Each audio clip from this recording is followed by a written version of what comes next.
All right, so this is Redox review. Make sure you have your reference tables and maybe a calculator. Probably not.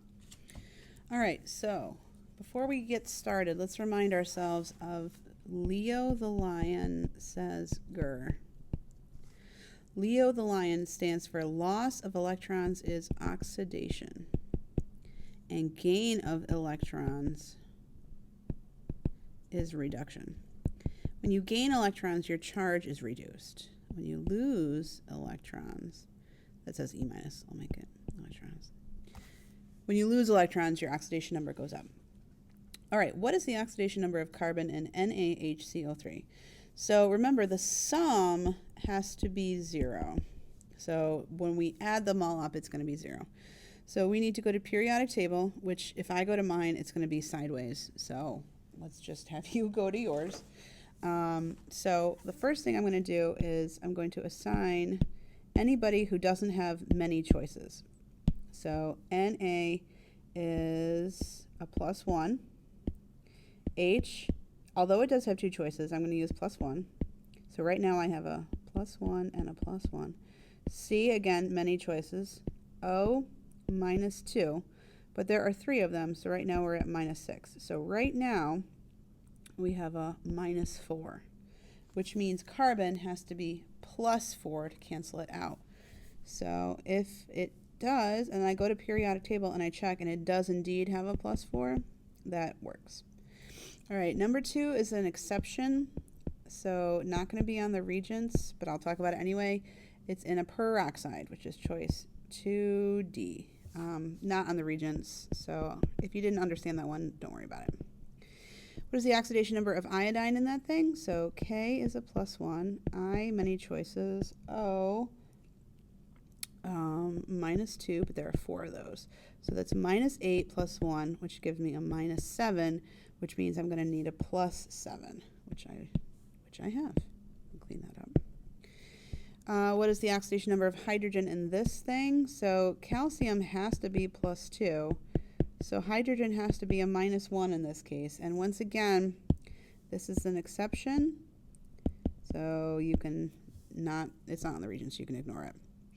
All right, what is reduced? Reduced means a gain in electrons. And first of all, it's only going to be what's on the reactant side. So Fe +3 and I minus. So this is a product and this is a product, so it can't be those. So when you gain electrons, your charge goes down. So iron goes from a +3 to a +2. That's a charge going down.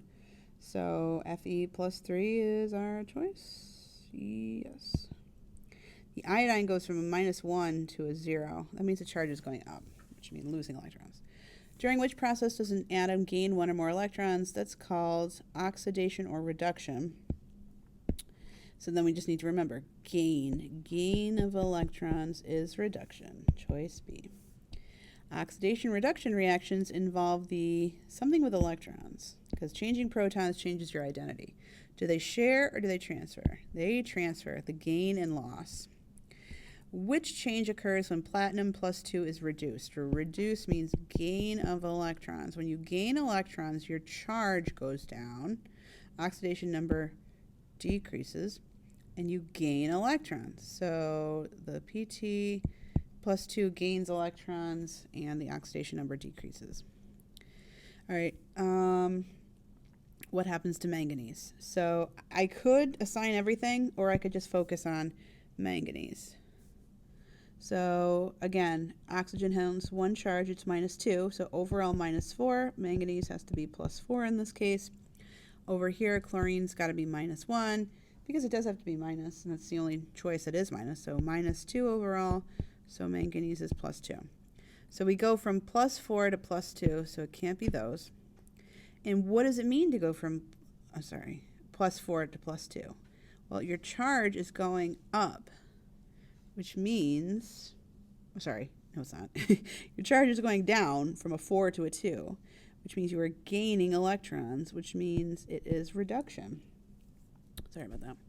Which is most easily reduced? This means highest on table J. Sorry, that's very messy. So if I were to go back to table J,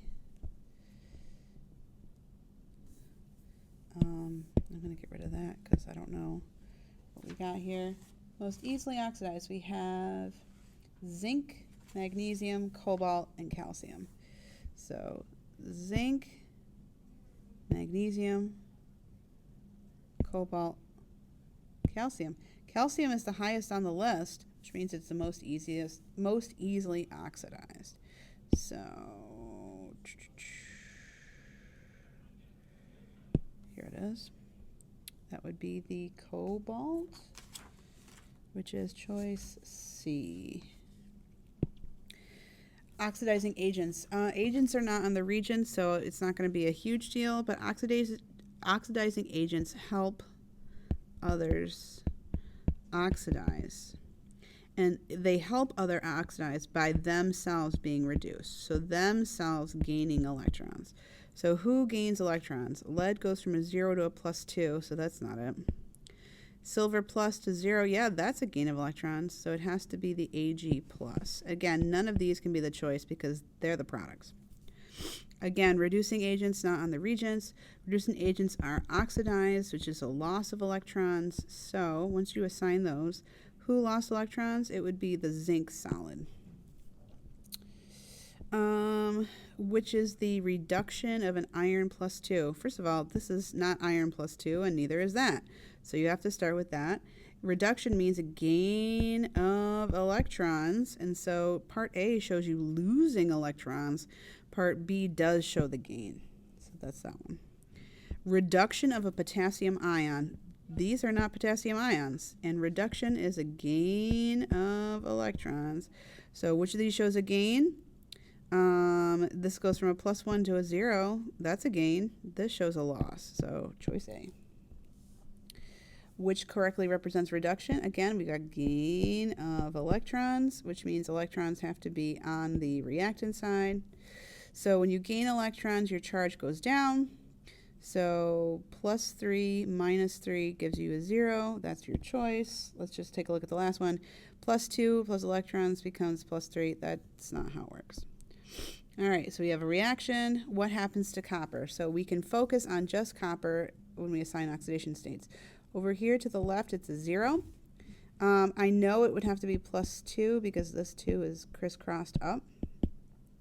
So I could assign everything, but I'm focusing on copper. So copper went from a 0 to +2, which means its oxidation number increases. And what does it mean when your oxidation number increases? That means you've lost electrons, which is called oxidation. So it undergoes oxidation, and its oxidation number increases, which is redox. So first of all, it's never a double replacement, and you look for a change in oxidation states. So this is a double replacement, so I get rid of that. This is also a nuclear reaction, so it can't be that. So now we're down to these two. So in this case, this is a +1, this is a -2. Yeah, H is plus, and this is a -2. Yeah, no changes here. That H is +1, because those didn't change. So zinc is a 0, now zinc's a +2.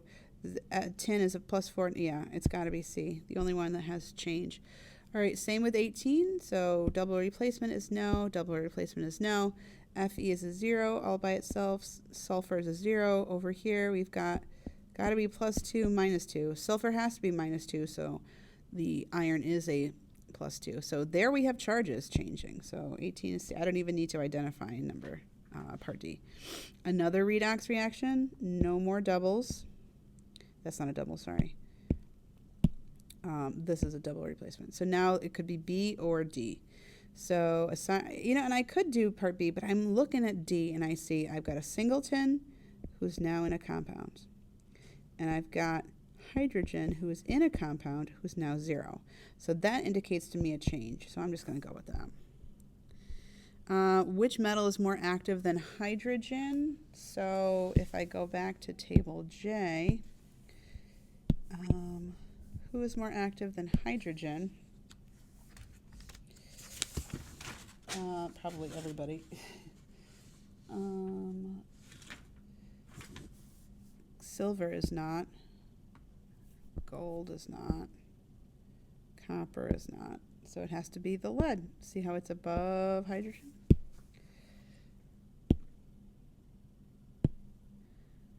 D. Which is more active than nickel and less active than zinc. Back here. Okay, so what that means is more active than nickel, which means above nickel, and less active than zinc. So zinc is here, so down. So your only choices are these three.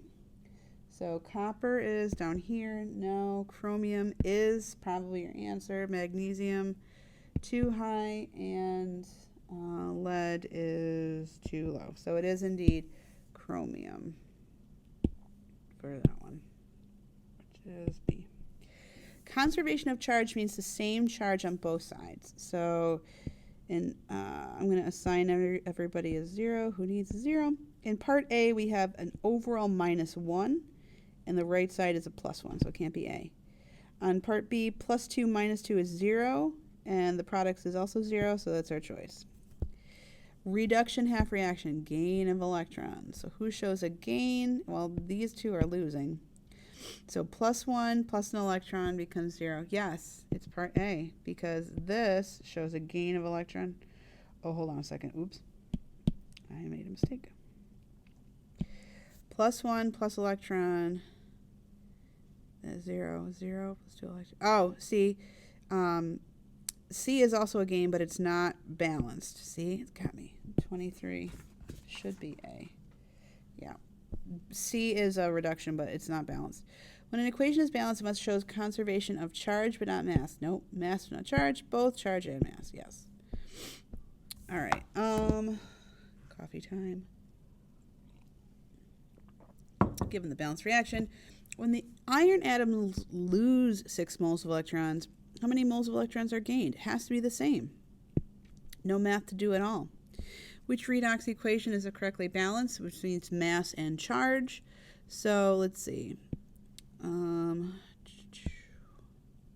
just going to assign zeros.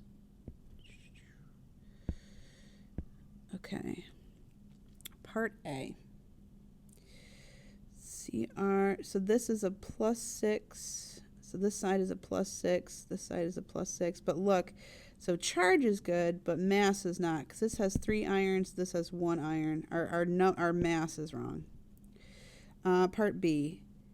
Mass is good. This overall side is +2. This overall side is +2. That's got to be our answer. Let's keep going. This overall side is +1. This overall side is +2.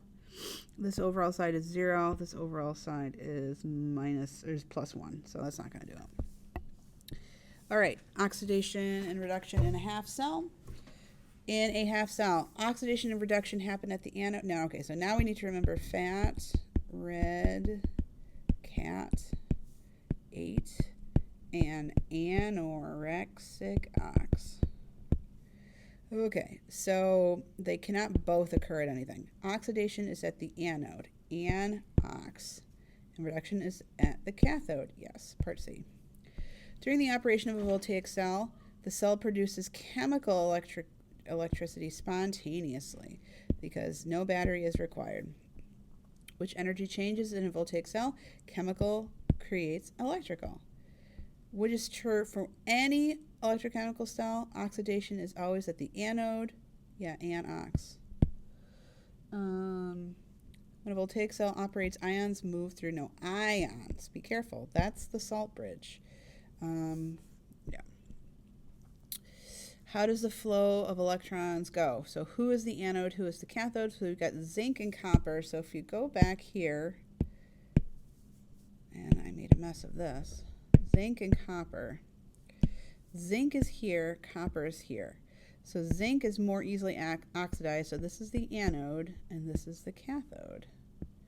So zinc is the anode. So zinc is the anode, and Cu is the cathode. Reduction occurs at the cathode both times. All right, so here we go. You got all this stuff. We've got the beakers. We got the wire and the switch. We got the strip of magnesium. We got the strip of copper. We got the magnesium liquid, and we got the copper liquid. What are we missing? No, we got the anode and cathode. Battery is not required. Oh, we need the salt bridge for the mobile ions. What occurs when the switch is closed? Okay, so now we need to figure out who is more active, zinc or copper. I think we just had this, but I'm going to look again. Zinc and copper. So zinc is more active, so zinc will be the anode. And electrons will flow this way. So fat, red, cat. This is anorexic ox. This is red cat. Electrons will flow from zinc to copper. D is right. All right. You will not be doing 36. You will not be doing 37. 38. Which energy conversion must occur in an electrolytic cell? So this one requires batteries. So electrical energy from the battery creates the chemical reaction. Which statement describes one characteristic of an operating electrolytic cell? It produces electrical energy. No, it requires it. It requires it. Here we go. All right, so here we have electroplating. Who is going to be reduction? This is the fat red cat. Who is going to be, well, you need a cat. And who's going to get fat, fat, fat? Are you going to have the key, which is A, or are you going to have B, which is the strip? The key wants to be covered in the copper. So the key is the fat red cat. So A, which is the cathode, which is choice B. So there's that. All right. That's it. If you have any questions, let me know. Thanks.